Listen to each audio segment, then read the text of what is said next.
안녕하세요. 이강사의 무법지대입니다. 주소 보정 명령에 이어서 당사자 표시 정정 신청이랑 피고 경정에 대해서 말씀을 드릴게요. 소송을 제기하거나 지급명령 신청을 할 당시에 당사자의 표시에 의문이 있거나 당사자를 정확하게 표시할 정도로 정보를 명확하게 모를 경우에 일단 신청을 하게 되고 나중에 당사자 표시 정정을 해서 수정을 할 수가 있고요. 아니면 제출을 했는데 나는 이게 맞다라고 해서 제출을 했는데 잘못 작성을 한 경우도 있겠죠. 그럴 경우에도 마찬가지로 당사자 표시 정정을 해서 수정을 해주셔야 됩니다. 원칙적으로는 당사자의 동의성을 해치지 않는 범위 내에서 허용이 된다고는 하는데요. 이 한계가 법원에서도 명확하게 구분되지는 않는 것 같아요. 얼마 전에도 제가 아시는 분께서 지급명령 신청서를 개인이 직접 제출을 했는데 회사를 상대방으로 했어야 하는데 모르고 그 대표자 개인으로 지급명령 신청서를 작성해서 제출하셨어요.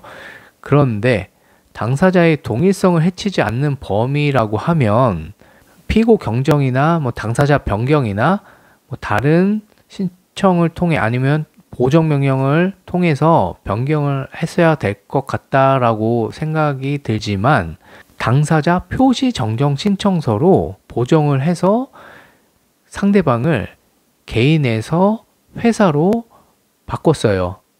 그런데 개인과 회사는 엄연히 다릅니다. 전혀 동일하지 않아요.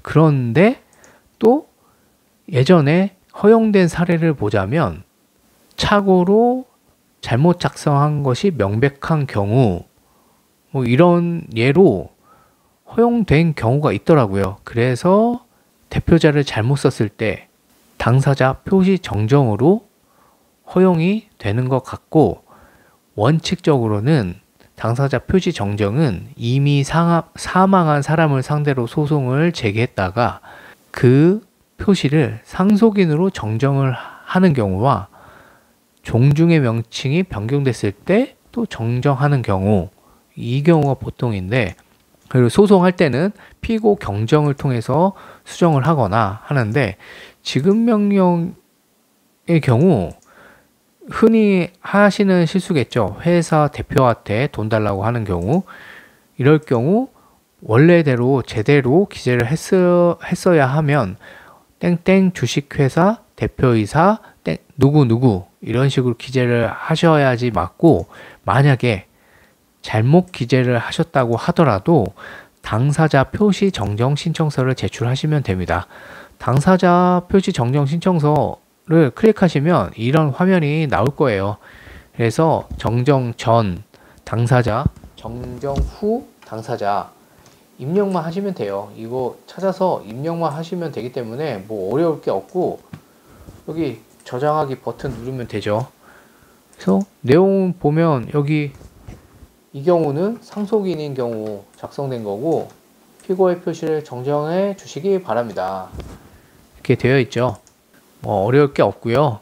제출하시면 되고 지급명령 신청을 하시는 경우 그리고 소송을 하시는 경우 회사를 상대로 할 경우에는 어떤 회사의 대표이사 누구 이렇게 기재를 꼭 하시길 바라고 다음 시간에는 채권 압류와 부동산 강제 경매에 대해서 말씀을 드릴게요. 강제 집행에도 종류가 다양한데 그 중에서도 가장 많이 하는 채권 압류와 부동산 강제 경매에 대해서 말씀을 드리고 이전 영상에서 주소 보정 명령에 대해서 어떻게 처리하는지 설명을 드렸는데요. 그 내용을 안 보셨으면 정말 중요하니까요. 꼭 시청해 주시기 바랍니다. 그럼 다음 시간에 뵙겠습니다. 구독과 좋아요도 부탁드리겠습니다.